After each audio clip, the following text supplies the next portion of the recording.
So hello. So dito sa Bolt, pag walang customer, mag-aantay ka ng booking. So habang nag-aantay, nakatambay lang ako dito sa isang gilid. So makikita mo yung lugar na to is malawak po siya. So marami din pong Bolt na nakaabang. So mga kasamahan ko po yun, mga ibang lahi, mga Indian or Bangladesh. So hindi ako dumikit sa kanila kasi siyempre yung language, pero alam ko naman ang salita nila. Pag nakikita ko sila pagka Bangladesh, sasabihin ko sa mga Bangladesh, tumiki menasu bandubay or tumiki nasu dulabay. So pag sinabi ko yan sa kanila, matutuwa sila. Kasi sa Bangladesh, ang ibig sabihin yon, kumusta ka kaibigan, or kumusta ka bayaw. Kaya matutuwa sila pag sinabi ko yon. So kakausapin na nila ako ng Bangladesh na salita nila.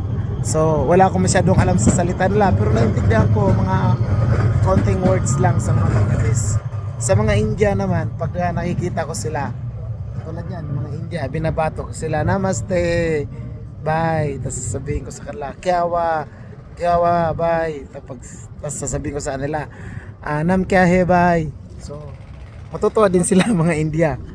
So hindi na ako lumapit doon para hindi na ako makipagkwentuhan sa kanila kasi naga-after ako ngayon ng booking.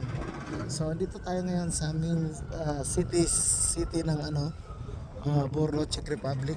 So ngayon pong araw na to is a Sunday.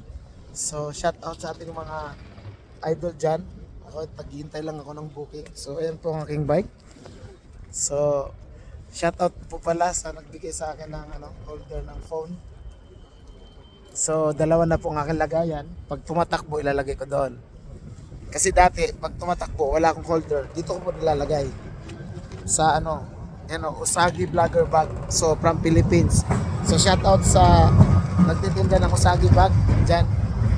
So visit niyo lang kanilang, search niyo lang ang kanilang binibenta yung name, Usagi vlogger bag. So makikita mo na kahit sa TikTok, napakarami niyan. So nakatampay ako ngayon, naantay ng booking. So yun lang po. So ito po yung aking vlog for today na mag-aantay ng booking. So as of now, wala pa akong booking. Lumabas ako dito, karating ko lang dito mga 30 minutes ago. So ano pa tayo ngayon? Wala pa. So mag-alauna na. So lumabas ako is 12. So olats pa sa ngayon. So antay-antay lang ako ngayon. So enjoy lang natin yung ating day off. And enjoy lang din natin ang pagpa-part time sa sa Bolt Food. So sa Bolt Food pala, ang sahod mo napasok na mismo sa bank account mo. Pero as of now, hindi pa ako sumahod. So may questions nga po ako. Siguro bibisita ako sa office ng ang courier apps na to kung bakit di pa ako sumahod. Kasi ang sabi nila, every Tuesday daw po ang sahod. So nakalipas na yung nakarang Tuesday, hindi pa pumasok sa account ko. So may mga nagsabi sa akin, kinausap ko yung Ukraine. Sabi niya sa akin, magkaiba daw kami ng line. Kasi yung line niya, nilagay niya yata is freelancer. So ako nilagay ko is fleet courier, ibig sabihin partner. So ayun lang po. So maraming salamat at pupunta na ako sa aking booking sa mga oras nito. So God bless you all po.